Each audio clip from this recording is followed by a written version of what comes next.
A marcha ambulante pode ser classificada de duas formas de acordo com as literaturas. A gente pode encontrar ela como marcha deambula ou deambulação. E essa marcha nada mais é do que quando a pessoa anda no seu estado normal. A marcha claudicante é quando o paciente anda mancando para um dos dois lados. Isso acontece devido a uma insuficiência arterial ou uma lesão no aparelho locomotor.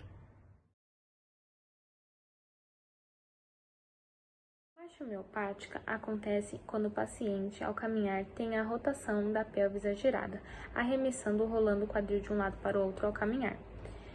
Ele acaba sendo assemelhado com o andar de pato e frequentemente ele acontece em pacientes que têm fraqueza da musculatura da cintura pélvica e principalmente dos músculos do glúteo médio.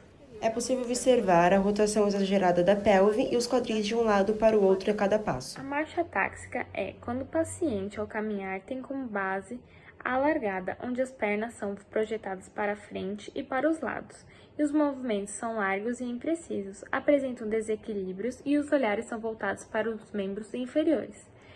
Essa marcha é típica de uma lesão na parte do cerebelo do cérebro. É possível reparar o olhar para os membros inferiores, os passos alargados e para o lado, e também a pessoa bem instável e com desequilíbrio.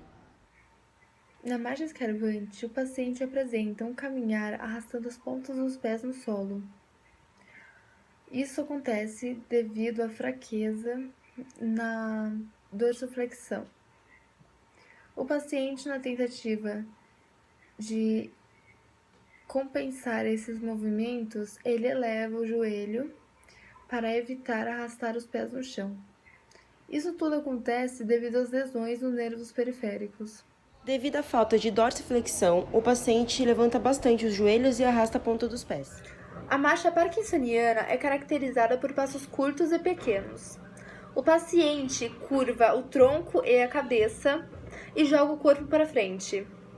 Essa flexão excessiva acaba gerando o deslocamento do centro de gravidade e assim o desequilíbrio.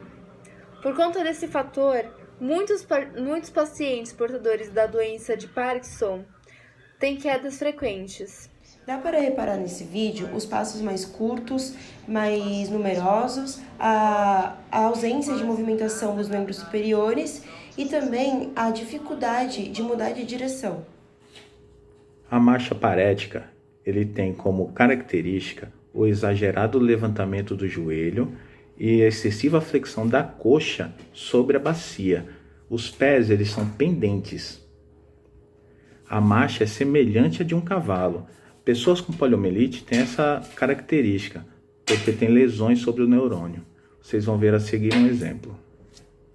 Essa é a marcha parética com estepage, possui um levantamento excessivo dos joelhos, os pés com pendentes e acomete pessoas com poliomielite. Essa é a marcha parética espástica, ela possui um hipertonismo muscular e os pés são arrastados devido à falta de força para levantá-los. A marcha hemiplégica, ela tem como definição a paralisação de um dos lados.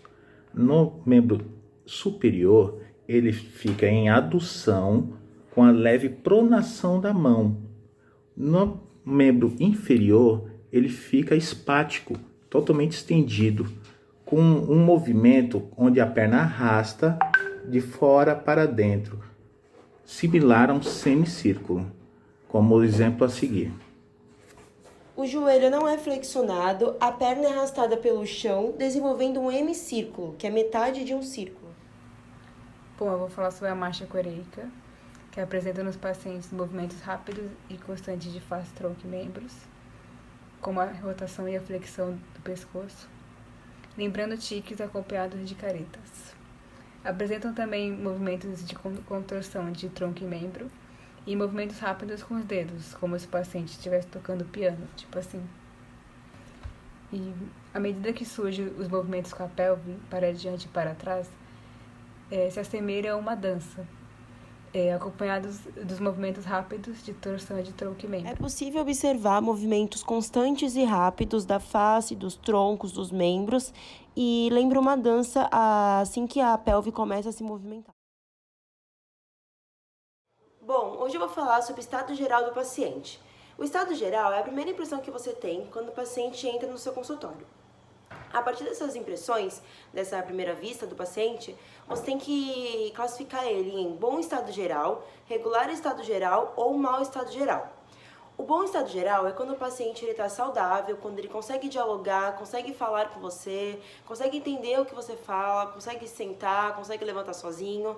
Isso é um bom estado geral, o paciente não apresenta nenhuma alteração.